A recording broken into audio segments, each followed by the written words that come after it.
All right, guys, this is a good one, but the video has already got plenty of yapping, so I'm just going to give a quick shout out to my buddy Lucas. A little bit more math, adjusted the air pressure, put all four on, and what I'm going to do is I'm going to change the attitude of the side-by-side. If I let the front sink down lower, that shifts the center of mass forward and will actually help it have a better weight distribution. The potential for something funny to happen. I've got three cameras going in case something funny does happen. So the funny things that could happen are, but not limited to, one of these straps I'm using to hold the wheels on could break, and it could break because I'm only using one strap per wheel, and as they turn there's going to be wear, and they're kind of old straps, so if one of the straps breaks, that would be absolutely hilarious.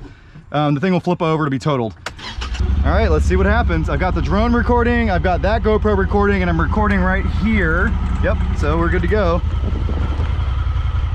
Wow, the front, I can already feel it floating. The front floats really easy. You gotta let the floorboards fill with water, right? Because that's gonna change your buoyancy and everything.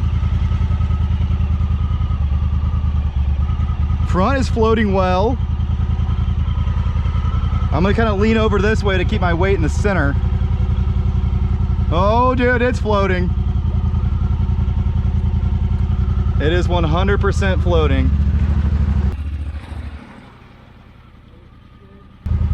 It's really off balance,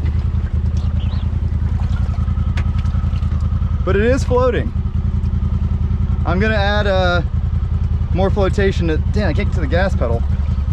I'm gonna add more flotation to the driver's side at some point. So I gotta sit in the passenger seat.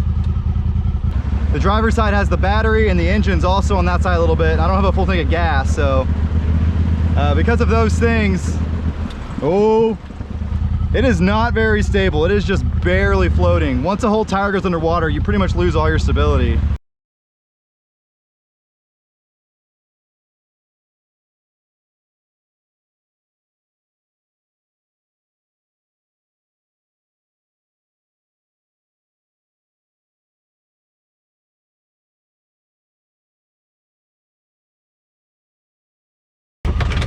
Not the most graceful thing in the world, because I had to sit in the passenger seat, but it did it.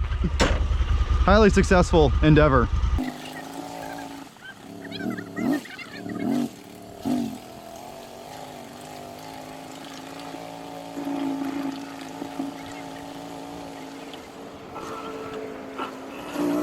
Bit more level. All right, so I gotta get the drone in position as well. And preemptively get over in this side. So that's what I had to do last time anyways.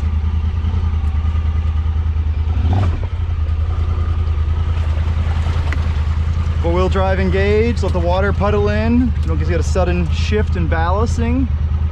Drone looks good. Let's see what she's got. And it's floating, y'all.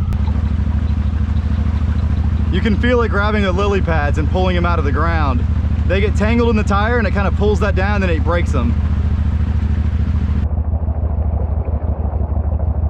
in mind, I'm filming this all by myself with 3 cameras.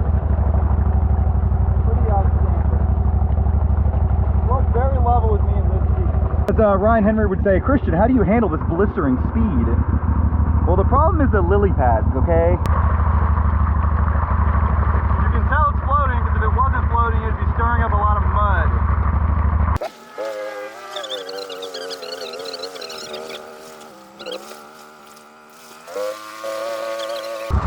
in mind, this is just 4 ratchet straps. There's no witchcraft here. There's no special machining adapters. You too can do this with 4 ratchet straps, and I'm sure you will. The faster you spin the tires, the deeper it sinks. Make more bubbles, displacing less water. Right? Oh, this is going to be a scary climb.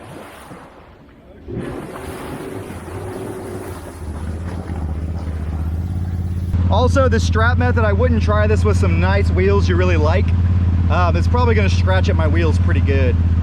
I don't give a shit about wheels though, whatsoever.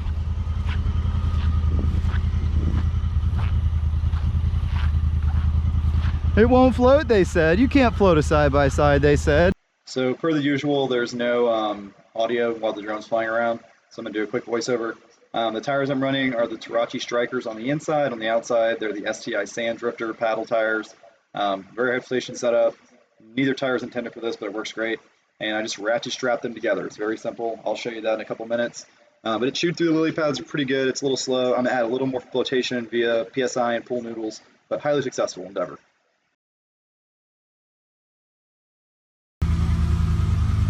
Landing. You asked, I delivered. So dualies on the Talon. So you might notice they're just on the rear right now, and the reason for that is the Talon is fairly ass heavy. So if the rear won't float, the front won't float. The front will float. So we're gonna put the rears on, and if this works, I'll go ahead and rig the fronts up too. I didn't do my normal way with wheel spacers. This is just a trial, so there's just a ratchet strap. I'll show you how I did that exactly when I do the front. What's actually gonna lift the side-by-side up from this tire is the friction between the two sidewalls. The strap is just providing tension.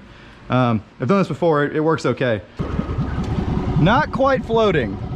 Let's go air up the tires some more. Oh, it's very close. It really wants to float. I think we can make it work. So I'm gonna go.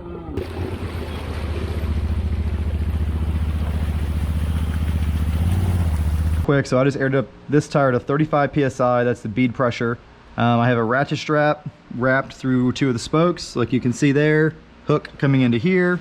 The way I wrapped it through the spokes, it keeps it away from the brakes and everything. If you put the strap on the other side of the wheel, that would be kind of dumb, right? So now you gotta kind of get it centered as much as possible. The valve stem is out of the outside tire, of course, because that's how I'm gonna really apply most of the tension is with pneumatic pressure hydraulic force. So you just tighten this down until you get a couple wraps on there. And you can see that it's squirting a lot of air out of the tire. That's okay, we're gonna put that air right back in. So you just want a couple wraps around your strap so that's not gonna slip. And when you air this up, this will make it taut against there. Got your strap, which I don't, obviously, because I use this strap for other things. You wind it up real nice and zip tie the slack to one of the wheels.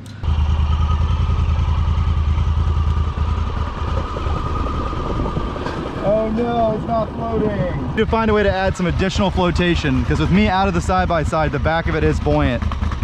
So we're very close. Let me just prove to you that it's buoyant for all the haters out there.